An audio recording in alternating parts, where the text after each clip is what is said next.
Rich people acquire assets. The poor and middle class acquire liabilities that they think are assets. Construction on the skyscraper begins. It goes up quickly, and soon, instead of the Empire State Building, we have the Leaning Tower of suburbia. The sleepless nights return. As for Mike and me in our adult years, both of our choices were possible because we were taught to pour a strong financial foundation when we were just kids.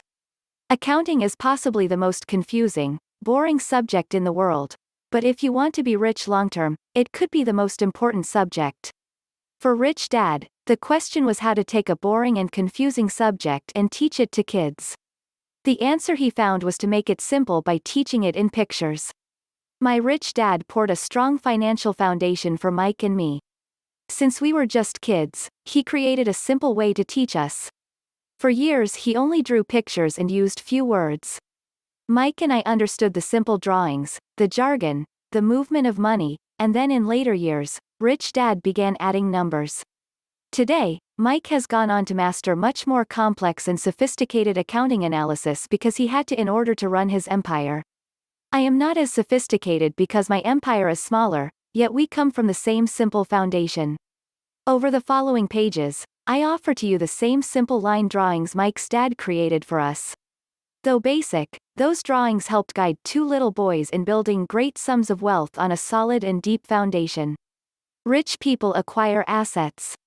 The poor and middle class acquire liabilities that they think are assets. Rule number 1.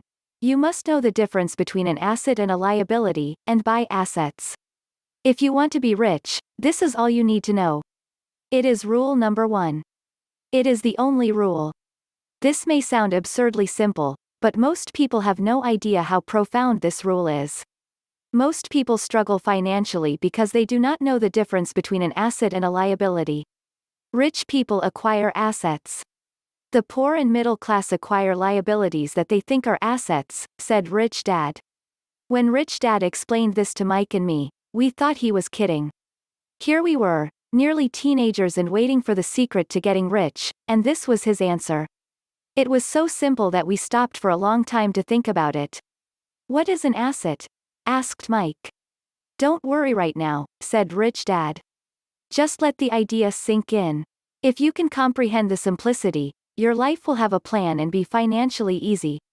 It is simple. That is why the idea is missed. You mean all we need to know is what an asset is, acquire them, and we'll be rich? I asked. Rich Dad nodded his head. It's that simple.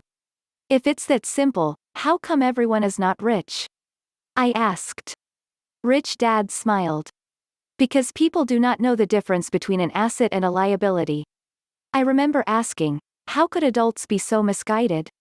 If it is that simple, if it is that important, why would everyone not want to find out? It took Rich Dad only a few minutes to explain what assets and liabilities were. As an adult, I have difficulty explaining it to other adults. The simplicity of the idea escapes them because they have been educated differently.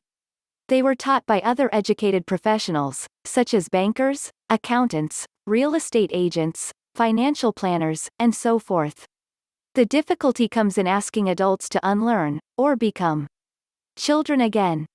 An intelligent adult often feels it is demeaning to pay attention to simplistic definitions. Rich Dad believed in the KISS principle: keep it simple, stupid, or keep it super simple. So he kept it simple for us, and that made our financial foundation strong. So what causes the confusion? How could something so simple be so screwed up? Why would someone buy an asset that was really a liability? The answer is found in basic education. We focus on the word literacy, and not financial literacy. What defines something to be an asset or a liability are not words.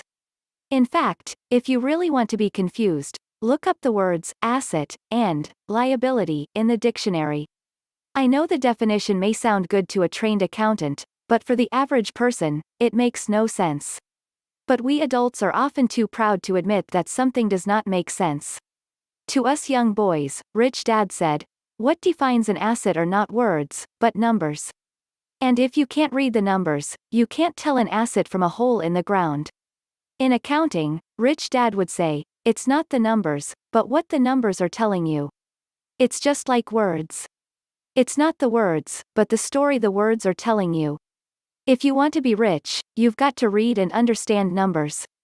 If I heard that once, I heard it 1,000 times from my rich dad. And I also heard, the rich acquire assets, and the poor and middle class acquire liabilities.